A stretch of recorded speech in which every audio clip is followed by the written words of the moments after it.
What's up, guys? It's Jeremy with Jeremy Lou Photography. Thank you so much again for tuning in today. Of course, this video is a little bit different because Apple just released an update, iOS 12, and I've decided that I'm going to film this video with my Animoji that I created of myself. Goatee looks sweet on here, and this actually looks a lot like me, so I'm kind of excited to do this for you guys. But today, we are talking about something very special because it is wedding season. And since it is wedding season, I would love to take this opportunity to talk to all of my future brides and everybody there that's booking their wedding photographer for the new season coming up next year. And I'm gonna give you guys 5 amazing tips that I would utilize to book my wedding photographer and things that I've seen that may or break hiring a photographer. So let's talk about those 5 tips right now.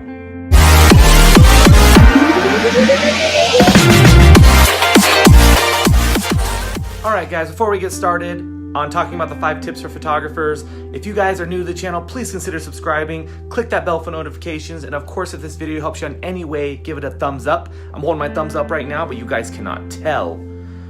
So this is in no particular order, guys. These are 5 amazing tips that I would utilize and I actually suggest to all my clients and friends when they decide not to book me or can't book me or that I'm booked. And so I'm going to do that right now. So my first tip on booking any photographer is going to be asking them for a full wedding gallery, guys. A website will show amazing images every single time, but you need to make sure that you are looking at a full wedding of what you would get as if you were the client. So simply ask them, can I see a full wedding? If it's at the venue that you're having, a bonus, that'd be awesome. So asking them for a full wedding gallery, going from beginning to end of their wedding and making sure that it's consistent. My second tip in no particular order is to meet your photographer in person. At least a Skype session if they don't live here. If they live here and they don't want to meet in person, that's a red flag to me. Meeting in person for the simple fact of getting your personalities to mesh. They're going to be with you in the entire day. If your personalities don't mesh for an entire day, how amazing are the photos going to be? They're not going to be that great because the whole time you guys are going to be arguing or you're not going to like their style or there's something going to be icky about them. And you're just not gonna have great photos. But on the other end, if their personality is amazing, you made a friend, they shoot your wedding, and of course, that relationship's gonna create realistic lifestyle, beautiful images that you're gonna have forever. Number 3, in no particular order, make sure you read their reviews, guys. Go on Yelp, Wedding Wire, The Knot, Facebook. Make sure they have a good amount of reviews that you can read.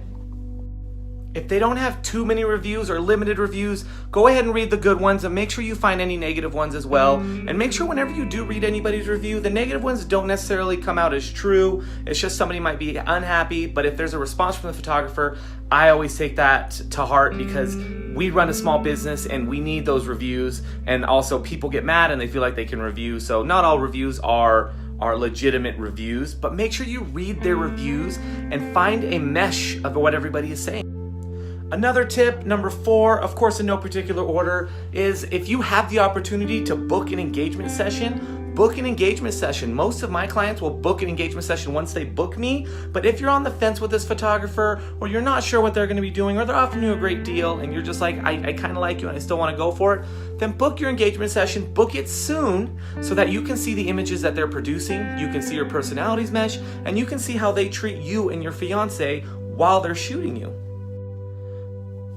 Tip number 5, last tip, best tip, is make sure that your photographer has a pricing structure set up. And what I mean is, as soon as you ask them for their prices, make sure that they're able to deliver that to you and not have to ask you a bunch of questions to create a custom price for you. I have a pricing sheet, in fact a PDF book that I send to all my clients with my prices in there. So I'm not haggling this way, haggling that way, changing my rates depending on the client, depending on the venue, depending on what they say to me. I have my rates and this is what I charge, and that to me is very important. So when you ask your photographer for rates, if they're sketchy or weird about even giving you rates, that's a red flag in itself. Most photographers want to make sure that you're serious about booking them before they send rates. I'm an open book, but that's just me, so it's not necessarily a bad thing if they ask. With that being said on rates, guys, your photographer charges what they charge for a reason. Maybe they have add-ons to their package that are built in. Maybe it's just for their time. Maybe they don't include digitals. Maybe they do include digitals. Read through their packages and please, please, please try to just accept their rate. They are amazing at what they do. They spend their time, they have their gear, they have their insurance, they have their license, and they charge what they charge. If you simply can't afford it, I get it. But if you really want it, you're gonna afford it. And let's call this a bonus tip, guys. I know I'm gonna get some kickback from this. I know somebody's gonna get mad from this. But if all possible, do not book a friend to shoot your wedding, even if they're a pro. Especially if you're gonna invite them to the wedding anyways, because friends are friends, business is business, and sometimes it's hard to differentiate between the two, and that makes friendship very sticky if something does go wrong. But of course, if you have to book your friend, full contract, full price. You don't haggle, you take what they give you, and they will treat your wedding as the most amazing day.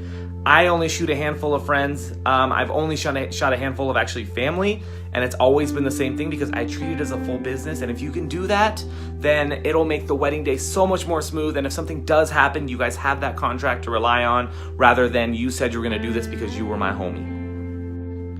All right, guys, that's it. What do you think of my list? How does your list compare to my list? If you guys are researching photographers and booking right now, take these to heart and please use these tips. I have told many clients these tips and they have been very, very happy with them. So I appreciate you guys' support. Comment below. Let me know what you guys think. Did I miss anything? What is important to you? What is not important to you? Am I outlandish on some things? Thank you guys so much for tuning in. I am out. Have a good day.